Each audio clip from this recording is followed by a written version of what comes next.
नमस्कार दोस्तों, BPSC concept वाला चैनल में आपका स्वागत है। आज हम लोग नेशनल करंट अफेयर देखेंगे। यह मंथ होगा हमारा सितंबर और सितंबर का यह फर्स्ट पार्ट होगा। इसके बाद हम इसका पार्ट 2 लेके आएंगे और दोनों पार्ट में लगभग जो नेशनल करंट अफेयर है हमारा इस मंथ का पूरा हो जाएगा। तो आज हम फर्स्ट पार्ट में बात करेंगे सितंबर के कुछ इंपॉर्टेंट क्वेश्चन, जिसमें देखेंगे कि आज कौन कौन से सवाल हमारे एग्ज़ाम के लिए महत्वपूर्ण है। ठीक है, चलिए आगे हम स्टार्ट करें उसके पहले हम थोड़ा बता दें कि कुछ लोगों को पीडीएफ डाउनलोड करने में दिक्कत हो रहा है। तो आपके लिए सबसे ज़रूरी है कि आप टेलीग्राम ग्रुप को ज्वाइन कर लीजिए।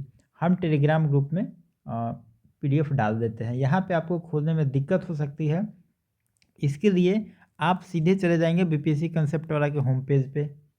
वहाँ पे जाएंगे तो आपको इस तरीके से कुछ फर्स्ट पेज खुला हुआ दिखेगा। वहाँ पे आप फर्स्ट पेज पे जाएंगे, क्लिक हियर पे करेंगे। तो जैसे ही आप क्लिक हियर पे क्लिक करेंगे उसके बाद आपका जो पेज खुलेगा कुछ इस तरीके से खुलेगा। सेकंड पेज आपका इस तरीके से खुलेगा। यहाँ पे आप जाएंगे तो 68 के लिए अभी जो करंट अफेयर पढ़ाया जा रहा है उसका डे के साथ आपका लिंक मिल जाएगा यहाँ पे वीडियो का, और यहाँ पे पीडीएफ का लिंक मिल जाएगा। आपको मन करे पीडीएफ डाउनलोड करिए, मन करे वीडियो देखिए, दोनों आप यहाँ से कर सकते हैं, जो काफ़ी इजीली अवेलेबल होगा। नहीं तो आप टेलीग्राम ग्रुप से भी एक्सेस कर सकते हैं। दोनों चीज़ आप कर सकते हैं। तो आपको जहाँ से संभव हो, जहाँ से आपको आसान हो वहाँ से करिए, लेकिन पढ़िए। ठीक है, 12 फरवरी को परीक्षा है और परीक्षा तो अब होगा ही, क्योंकि तैयारी अब धीरे धीरे प्रशासन अपना कर रहा है। कुछ प्रॉब्लम लोगों को है कि हम करंट कहाँ से कहाँ तक पढ़ें। तो देखिए, आप जनवरी 2022 से लेके 10 जनवरी या 15 जनवरी कह लीजिए, 15 जनवरी 2023 तक का करंट अफेयर आप पढ़ेंगे। अब कुछ लोग जा रहा है जो यूट्यूब पे 67th बीपीएससी का जो प्लेलिस्ट बना हुआ है उसको अगर आप देखेंगे तो उसमें बहुत वीडियो है। आपको शुरुआत वाला वीडियो नहीं करना है, लास्ट वाले वीडियो से आप स्टार्ट करेंगे, मतलब रिवर्स मोड में आप उसको पढ़ेंगे। क्योंकि मान लेते हैं हम जनवरी 2022 में जो वीडियो कराए हैं, ठीक है, तो ये ऑब्वियस बात है कि नवंबर दिसंबर का वीडियो होगा, नवंबर दिसंबर 2021 का वीडियो होगा, तो वो करके आपको फ़ायदा नहीं होगा। आप हमेशा वो वीडियो करें जो सितंबर, अगस्त, जुलाई इस महीने में हमने जो करवाया है उस वीडियो का आप करेंगे तो आपको फ़ायदा होगा। मतलब आप प्लेलिस्ट को जाएं, देखें, और उस प्लेलिस्ट में जो सबसे लेटेस्ट वीडियो डाला है वहाँ से आप स्टार्ट करना, मतलब रिवर्स मोड में करेंगे तो आपको फ़ायदा होगा। और इसमें आप कुछ टॉपिक देखेंगे तो टॉप 10 क्वेश्चन या टॉप 20 क्वेश्चन करके जो हेडिंग दिया हुआ है उस टाइप वो सब क्वेश्चन करिए, वो सब इम्पोर्टेंट है, वो आपको 68 में भी काम आ जाएगा। मतलब कहने का मतलब है कि ये सब वीडियो जो है जनवरी 2022 से जुलाई 2022 तक का है। तो आप यहाँ से इतना कर लीजिए, बाकी जुलाई के बाद से हम लोग अभी 68 का जो सीरीज़ हुआ है इसमें स्टार्ट करके चले हैं, तो आपका लगभग पूरा हो जाएगा। रही बात मैगजीन का, कुछ लोगों का प्रॉब्लम है, मतलब कुछ लोगों को ये समस्या है कि मैगजीन क्या होगा, कैसा आएगा। देखिए, जो मैगजीन होगा यह लगभग 10 जनवरी तक आपको अवेलेबल हो जाएगा, आपको बता दिया जाएगा। पहले यह इंग्लिश में आएगा 10 जनवरी को, एक सप्ताह इसमें टाइम लगेगा, उसको ट्रांसलेशन करके हिंदी में इसको किया जाएगा। ठीक है, तो दोनों लैंग्वेज में आएगा। अब कुछ लोगों को दिक्कत है कि हम पटना में हैं तो कहाँ मिलेगा, कुछ लोग कह रहे हैं दिल्ली में कहाँ मिलेगा। भाई साहब, भारत के किसी भी कोने में है, आपको ऑनलाइन से अवेलेबल हो जाएगा। और आपको ऑनलाइन से कैसे मिलेगा उसका लिंक आपको टेलीग्राम ग्रुप में दे दिया जाएगा। ठीक है, आप निश्चिंत रहिए। आपको अगर बुक खरीदना हो तो खरीदने के लिए आपको दिल्ली या पटना बता दिया जाएगा कहाँ पे मिलेगा, आप वहाँ से बुक खरीद सकते हैं, बहुत सारे बुक सेंटर पे मिलेगा। अगर ऑनलाइन लेना है तो भारत के किसी भी कोने में है, आप ऑनलाइन मंगा सकते हैं, मिल जाएगा, उसका लिंक आपको दे दिया जाएगा। ठीक है, तो घबराने की कोई बात नहीं है। बस इतना ही था, तो चलिए अब स्टार्ट करते हैं। देखिए, पहला न्यूज़ है एचडीआई इंडेक्स। और देखिए, इस टाइप से ना प्रश्न हमेशा पूछे जाते हैं। एचडीआई इंडेक्स पहले इसको जारी कौन करता है? यूएनडीपी। इसका हेड ऑफिस कहाँ पे है? इसका हेड ऑफिस है न्यूयॉर्क में। कई बार यही क्वेश्चन पूछ दिया जाता है कि यूएनडीपी का हेड ऑफिस कहाँ पे है, तो न्यूयॉर्क में है। इसमें एचडीआई इंडेक्स में अगर आप देखेंगे तो भारत का अभी रैंकिंग जो आया है 132 आया है। 132 रैंक है। टोटल 191 कंट्री है, उसमें भारत का जो रैंकिंग है 132 आया है। टॉप कौन किया है, कई बार ये भी पूछ लिया जाता है। टॉप किया है स्विट्जरलैंड। ठीक है, आप ये सब याद रखेंगे। थोड़ा सा आप इसमें दो ही चीज़ याद रखेंगे। एचडीआई इंडेक्स जारी कौन करता है, यूएनडीपी, इसका ऑफिस है न्यूयॉर्क में। भारत का रैंकिंग है 132, टॉप किया है स्विट्जरलैंड। ठीक है, अब एक और यहाँ पे इंडेक्स पे हमेशा एक दो क्वेश्चन पूछता है। एक जेंडर इनइक्वालिटी इंडेक्स, इसमें भारत का रैंकिंग है 135। ये दोनों आप याद रखेंगे, GII 135 और HDI 132। ठीक है, अब देखिए कुछ लोग आपको बताएगा पिछले साल रैंकिंग इतना था, इस बार बढ़ गया, घट गया, सब मत याद रखिए। सारा फैक्ट जितना आप देखिएगा ना, जितना फैक्ट जानिएगा उतना दिमाग में कन्फ्यूजन होगा। पिछले साल का रैंकिंग कोई मतलब का नहीं है, नहीं पूछेगा आपसे, 22 का ही पूछेगा, और 2022 में रैंकिंग 132 है। ठीक है, एक देख लीजिए operation gear box. Operation gear box है क्या? देखिए भारत में कुछ दिनों से अगर आप देखेंगे तो बहुत ड्रग्स वगैरह का स्मगलिंग वगैरह हो रहा है, और बहुत न्यूज़ में आ रहा है। लगभग NDM जो NDPS एक एक्ट है नारकोटिक्स वगैरह का, उसमें आप देखेंगे लगभग 2020 में 60,000 केस दर्ज हुआ था, है ना। मतलब बहुत जो नशीला पदार्थ है उसका बहुत ज़्यादा लोग सेवन कर रहा है, उसको खरीद बिक्री बहुत ज़्यादा हो रही है अवैध तरीके से। उसको रोकने के लिए एक ऑपरेशन ड्रग बॉक्स लॉन्च किया गया है। तो आपसे एग्जाम में ये सब नहीं पूछेगा, आपसे सिर्फ यही पूछेगा कि ऑपरेशन गियर बॉक्स किससे संबंधित है, किस डिपार्टमेंट के द्वारा लॉन्च किया गया है, कौन यह किस मतलब किस एजेंसी, कौन एजेंसी इसको डील करती है, या किससे ये रिलेटेड, बस आपसे यही पूछा जाएगा। तो आप याद रखेंगे वो है DRI। ठीक है, ये थोड़ा यूनिक नाम है, लोग कंफ्यूज हो सकता है कि ऑपरेशन गियरबॉक्स कौन लॉन्च किया है। Directorate of revenue intelligence. ठीक है, राजस्व खुफिया निदेशालय। आप सिर्फ इतना याद रखेंगे कि ऑपरेशन गियरबॉक्स को लॉन्च किया है DRI, जो कि भारत में जो नशीला पदार्थ, जो स्मगलिंग वगैरह होता है ड्रग्स वगैरह का, उसको रोकथाम के लिए ये सब किया गया है। बस इतना ही पूछेगा, इसके बारे में डिटेल में ज़्यादा नहीं पूछेगा इसमें। एक है रिवर क्रूज सर्विस। यह भारत का सबसे बड़ा क्रूज सर्विस है। हम कभी भी जब पोर्ट की जब ट्रांसपोर्टेशन की बात आती है तो हम ट्रांसपोर्टेशन में सबसे चीप क्या होता है, सबसे सस्ता क्या होता है कि हम जो वाटरवेज के माध्यम से हम ट्रांसपोर्टेशन करें। मतलब ट्रेड अगर करना हो तो हम बाय रोड अगर करते हैं तो बहुत महंगा पड़ता है, और बाय एयर तो और महंगा पड़ेगा। तो जो ट्रांसपोर्टेशन हमारा बाय वाटर होता है ना, बहुत सस्ता पड़ता है। तो उसी के कड़ी में ये सब नया नया टेक्नोलॉजी है कि रिवर क्रूज सर्विस बनाया गया है। भारत का सबसे लंबा है, लॉन्गेस्ट क्रूज सर्विस बनाया गया भारत का। ये कहाँ से कहाँ तक होगा, यह आपसे सिर्फ इसमें पूछेगा कि रूट पूछेगा, कहाँ से कहाँ तक बनाया गया है। भारत का सबसे लंबा क्रूज रिवर क्रूज सर्विस कहाँ से कहाँ तक बनाया गया है, या रूट पूछ सकता है। तो वह बनाया गया है वाराणसी से बोगीबील। अब वाराणसी कहाँ पे है, तो यूपी में है। बोगीबील कहाँ पे है, असम में है। आपसे या तो स्टेट पूछेगा, नहीं तो जगह का नाम पूछेगा। तो रिवर क्रूज सर्विस जो बनाया गया है, यह वाराणसी से बोगीबील तक का एक रूट है। यह रूट में इसे चलाया जाएगा, जो कि काफ़ी इम्पोर्टेंट है और भारत का सबसे बड़ा है। तो यह एग्ज़ाम में आपसे पूछा जा सकता है।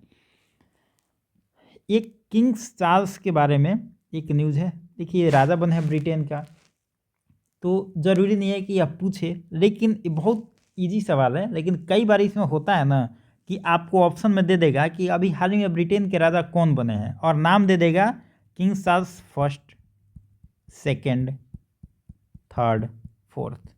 नाम आपको याद है, किंग चार्ल्स नाम आपको याद है, लेकिन चारों ऑप्शन में दे देगा फर्स्ट, सेकंड, थर्ड, फोर्थ, तो आपको कन्फ्यूजन हो जाएगा वहाँ पे। आप यहाँ पे याद रखेंगे जो यह जो बने किंग चार्ल्स जो राजा हैं तीसरे हैं, ठीक है ना। एक पहले और दूसरे नहीं है, इसको हम मिटा देते हैं। ये तीसरे हैं किंग चार्ल्स जो हैं, ये थर्ड हैं जो कि राजा बने हैं। किसके मरने के बाद बने हैं ये तो आपको पता ही होगा, एलिजाबेथ। एलिजाबेथ ये सेकंड है, ठीक है ना। तो नाम थोड़ा सा याद रखेंगे। ये भी पूछ सकता है कि किंग चार्ल्स के पहले रानी जो थी वो कौन थी, Elizabeth first, second, third, fourth. तो आपको कन्फ्यूजन इसी में होगा। आप सिर्फ इतना याद रखेंगे, देखिए नाम आपको ये भी याद होगा, आपको ये भी याद होगा। आपको इसमें सिर्फ याद रखना है कि इस सेकंड वाले मरी हैं और थर्ड वाले राजा बने हैं। आपको इतना अगर पता है तो आप ऑप्शन से एलिमिनेट कर लेंगे। बाकी नाम तो आप पेपर में कहीं ना कहीं पढ़े ही होंगे, ठीक है। और अभी कल ही परसों न्यूज़ में तो आया था कि इनके राजा बनने के बाद मोदी जी पहली बार इनसे फ़ोन पे कुछ बात वगैरह किए हैं अभी हाल ही में, और दोनों आपस में दोनों संबंध सुधारने के बारे में कुछ चर्चा हुई होगी इनकी। तो कहने का मतलब है कि आप ये याद रखेंगे किंग चार्ल्स ये थर्ड हैं और जो मरी हैं वो सेकंड है। क्योंकि देखिए बहुत फैक्चुअल क्वेश्चन है और यहाँ पे गलती होने की संभावना थोड़ा बढ़ जाती है, इसलिए मुझे लगा तो मैंने बता दिया आपको। ऑल इंडिया फुटबॉल फेडरेशन इसके जो प्रेसिडेंट बने हैं, यह काफ़ी चर्चा में रहता है और कई बार इससे क्वेश्चन बीपीएससी पूछता है। ऑल इंडिया फुटबॉल फेडरेशन के चेयरमैन कौन बने हैं, यह बने हैं कल्याण चौबे।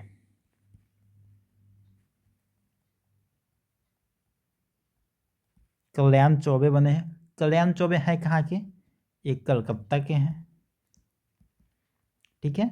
और 2015 में, हालांकि ये सब तो नहीं पूछेगा, 2015 में यह बीजेपी ज्वाइन कर रहे थे और बीजेपी के कार्यकर्ता के रूप में काम करते थे।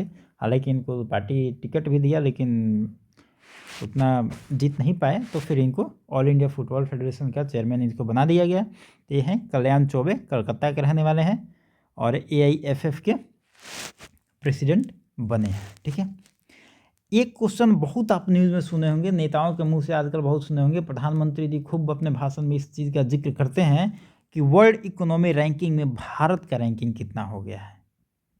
आपने सुना होगा भारत का रैंकिंग 5वां हो गया है और यह एग्जाम में आपसे पूछा जा सकता है, क्योंकि ये बहुत चर्चा का विषय है।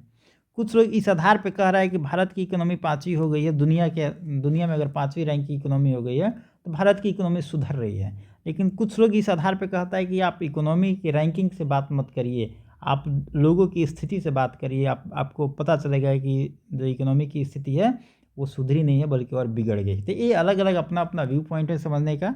सरकार इस बात को लेके खुश रहती है, अपनी पीठ थपथपाते रहती है, और जो विपक्ष में लोग होते हैं वो बहुत सारे इंडिकेटर पे बात करते हैं, ठीक है। हम उस पर बात नहीं करेंगे, हम यहाँ पे ये बात करेंगे कि जब 5वां रैंक भारत का है तो फिर फर्स्ट और सेकंड पे कौन, ये भी तो पूछ सकता है। फर्स्ट पे आपका USA है, सेकंड पे चाइना है, हालांकि थर्ड वगैरह नहीं पूछेगा फिर भी बता देते हैं। थर्ड में जापान है और चौथा में जर्मनी है। ये सब नहीं पूछेगा। इंडिया है 5वां में, ये आपके लिए ज़रूरी है, इंडिया ही आपसे पूछेगा, ये याद रखिएगा, ठीक है। चलिए अब देखते हैं हरमन केस्टन अवार्ड। यह हरमन केस्टन अवार्ड क्या है, 2022 यह मिला है मीना कंडास्वामी।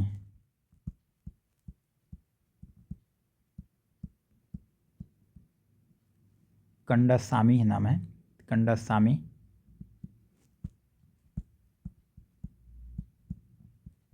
ये नाम थोड़ा सा गड़बड़ है ही, क्या करिएगा। मीना कंडासामी इनका नाम है। ये रहने वाली हैं आपकी तमिलनाडु की। अब देखिए मीना कंडासामी सॉरी हरमन केस्टन जो अवार्ड है, यह जो अवार्ड है यह किस फील्ड में मिलता है, आपसे ये भी पूछा जा सकता है कि यह किस फील्ड में मिलता है, ये किसको मिलता है, ये भी सवाल पूछा जा सकता है। तो ये फील्ड का नाम आप याद रखेंगे। अगर आप लेखक और पत्रकार के सपोर्ट में, अधिकार में उनके खड़े हैं, जैसे देखेंगे भारत में अभी के टाइम में जो लेखक हैं वो डर के लिख रहे हैं, जो पत्रकार हैं वो डर के पत्रकारिता कर रहे हैं, नहीं तो कुछ लोग तो मतलब पत्रकारिता का तो पता नहीं हो चुका है। तो अगर वास्तव में लेखक और पत्रकारों के समर्थन में आप खड़े हैं, उनके अधिकारों की आप लड़ाई लड़ रहे हैं, वैसे व्यक्ति को हरमन केस्टन अवार्ड दिया जाता है। और ऐसे ही एक व्यक्ति हैं मीना कंडास्वामी, जो कि पत्रकारों की और लेखकों के आवाज़ को बुलंद करती हैं और उनके हक के लिए लड़ाई लड़ती हैं सरकार से, तो इनको यह हरमन क्रिश्चियन अवार्ड दिया गया है। आप इसको याद रखेंगे, मतलब पत्रकारिता और लेखनी को जीवंत बनाए रखने के लिए यह अवार्ड दिया जाता है। ठीक है। अब एक न्यूज़ है एशिया पाम ऑयल अलायंस, यह बहुत इंपॉर्टेंट है, यह एग्जाम में पूछ सकता है। एशिया पाम अलायंस क्या है?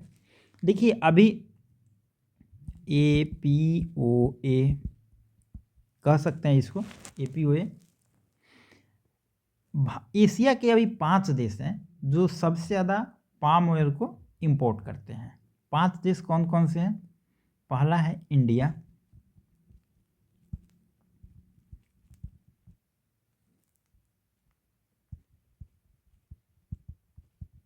इंडिया, पाकिस्तान, श्रीलंका, उसके बाद है बांग्लादेश,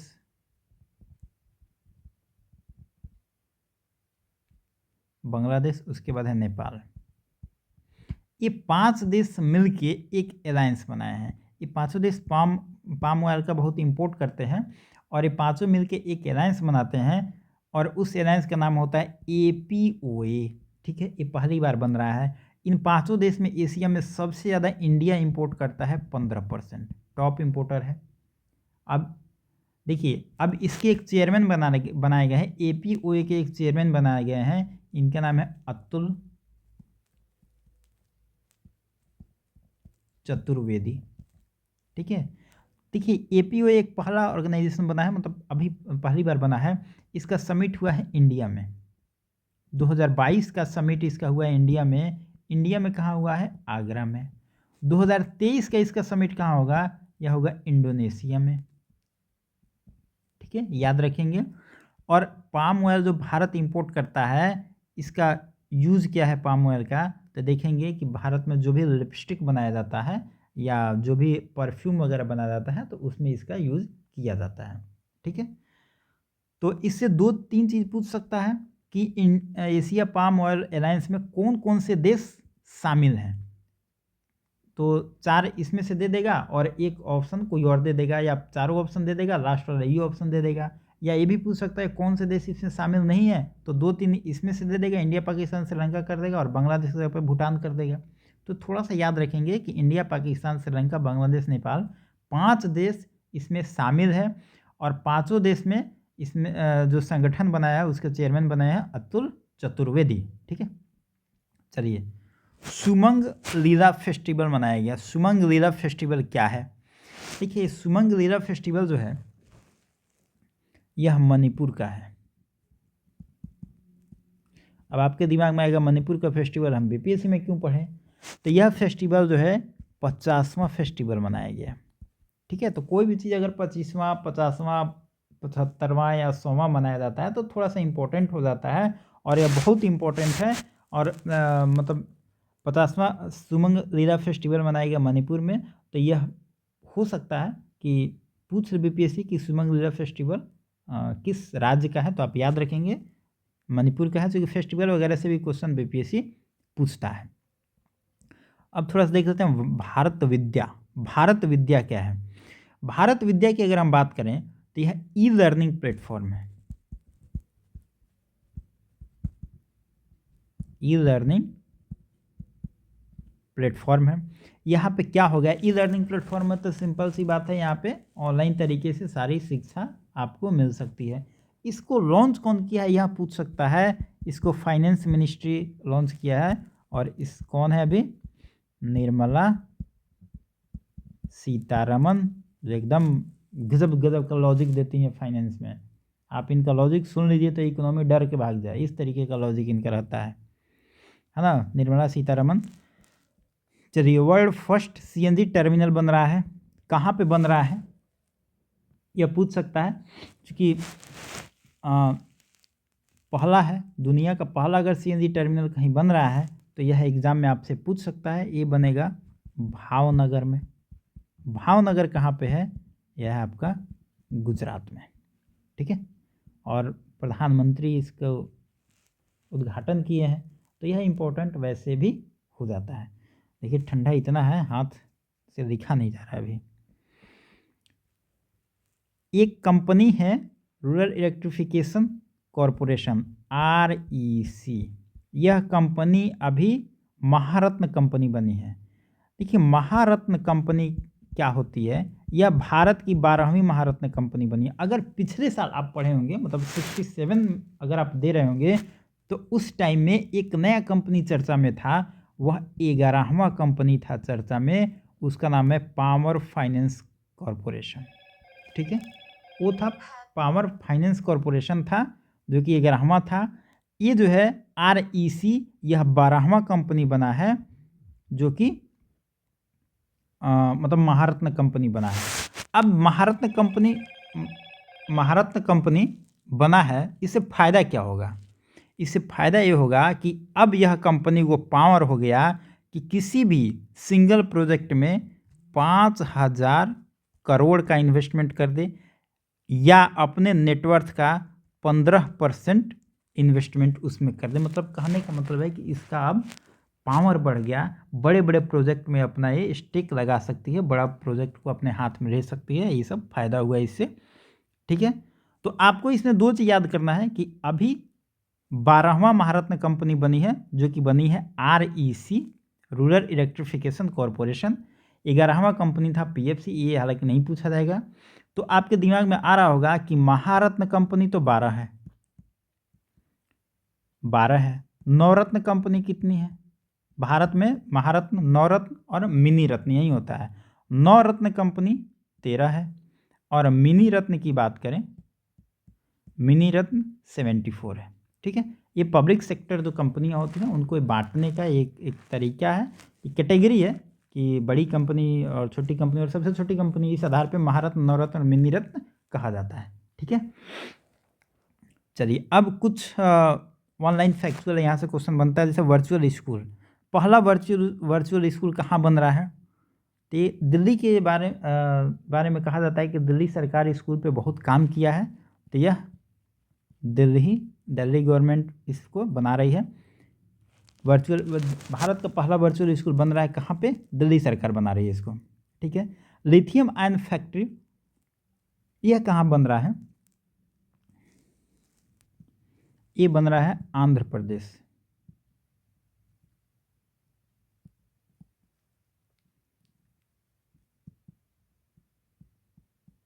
आंध्र प्रदेश में बन रहा है लिथियम आयन फैक्ट्री। यह पूछा जा सकता है कि भारत का पहला लिथियम आयन फैक्ट्री कहाँ पे बन रहा है? आंध्र प्रदेश में बन रहा है। एक जो चलिए आगे बढ़ते हैं, एक दो फैक्ट यहाँ पे छूट गया, चलिए आगे बता देंगे उसको। एक सिम्फोने, अब चर्चा में सुने होंगे, सिम्फोने है क्या? देखिए अगर हम सिम्फोने की बात करें तो यह एक वर्चुअल समिट है। एक सिम्फोने क्या है? वर्चुअल समिट है, और इसका एम है नॉर्थ ईस्ट में टूरिज़्म को डेवलप करना। ठीक है, नॉर्थ ईस्ट में हम टूरिज़्म को डेवलप करेंगे, यह इसका मकसद है। और अगर टूरिज़्म की हम बात करें तो टूरिज़्म डे कब मनाया जाता है? टूरिज़्म डे मनाया जाता है 27 सितंबर को। ठीक है, आप इसको याद रखेंगे, इस टाइप से क्वेश्चन पूछता है। देखिए यहाँ पे एक एडवेंचर टूरिज़्म डेस्टिनेशन अवार्ड मिला है, ये किस स्टेट को मिला है? उत्तराखंड को मिला है। देखिए टूरिज़्म से दो चीज़ आप याद रखेंगे, एक सिम्फोने जो वर्चुअल समिट है, यह नॉर्थ ईस्ट में टूरिज़्म को डेवलप करने के लिए यह लॉन्च किया गया है। टूरिज़्म डे हमारा 27 सितंबर को होता है।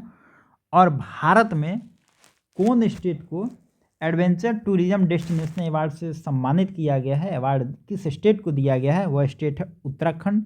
ठीक है, उत्तराखंड अपनी खूबसूरती के लिए जाना जाता है, कभी मौका मिलेगा तो आप उत्तराखंड ज़रूर जाइएगा। तो इस स्टेट को एडवेंचर टूरिज़्म डेस्टिनेशन अवार्ड से सम्मानित किया गया है। और सिम्फोने जो है नॉर्थ ईस्ट में टूरिज़्म को डेवलप करने के लिए कराया जा रहा है, और 27 सितंबर को टूरिज़्म डे मनाया जाता है। यह एग्ज़ाम में आपसे पूछा जाता है। ठीक है, अब चलिए, एक कृतज्ञ 3.0 हैकाथन है। देखिए कृतज्ञ आपसे कृतज्ञ 3.0 पूछा जाएगा, या कृतज्ञ 3.0 हैकाथन सारा लिखा रहेगा। तो एक किस मिनिस्ट्री से या किस डिपार्टमेंट से रिलेटेड है, यह आपसे एग्जाम में पूछा जा सकता है। यह कृतज्ञ 3.0 जो है यह एग्रीकल्चर से रिलेटेड है। इसको लॉन्च किया है ICAR, ठीक है, इंडियन काउंसिल एग्रीकल्चर रिसर्च, इसको लॉन्च। यह काम क्या करेगा? कृतज्ञ 3.0 लॉन्च किया गया है, यह एग्रीकल्चर में इनोवेशन को बताएगा। एग्रीकल्चर में कैसे इनोवेशन लाया जाए, कैसे नए नए टेक्निक लाया जाए, कैसे तकनीक लाया जाए कि प्रोडक्टिविटी को बढ़ाया जाए, ये सब जो टेक्निक है सारा कृतज्ञ 3.0 में बताया गया है। अब आपके दिमाग में आया होगा, कई बार एग्जाम में पूछा जाता है कि ICAR जो है इसकी स्थापना कब हुई? 1929 में हुई, और यह कई एग्जाम में पूछा गया है, आप इसको याद रखेंगे।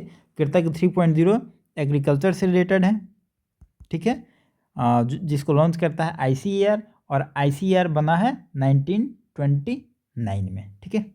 एक न्यूज़ यहाँ पे छूट गया, उसको भी कवर कर ही देते हैं। हाँ, फर्स्ट CNG टर्मिनल गुजरात के भावनगर में बन रहा है, और गुजरात में ही एक और न्यूज़ है, ये देखेंगे, पहला कार्बन फाइबर प्लांट यह बन रहा है हजीरा। हजीरा कहाँ पे है? यह भी गुजरात में ही है। कार्बन फाइबर प्लांट बन रहा है गुजरात में, और यह जो कार्बन फाइबर प्लांट है भारत का पहला है और दुनिया का सबसे बड़ा है। इसको कौन बनाएगा? इसको बनाएगा प्रिय कंपनी, मोदी जी का प्रिय कंपनी रिलायंस कंपनी, ठीक है। तो आप इतना याद रखेंगे, ये यही सारा कुछ फैक्ट था। फिर हम मिलेंगे नेक्स्ट वीडियो में, बाकी सारे फैक्ट को करेंगे। तब तक मिलते हैं नेक्स्ट वीडियो में। Thank you.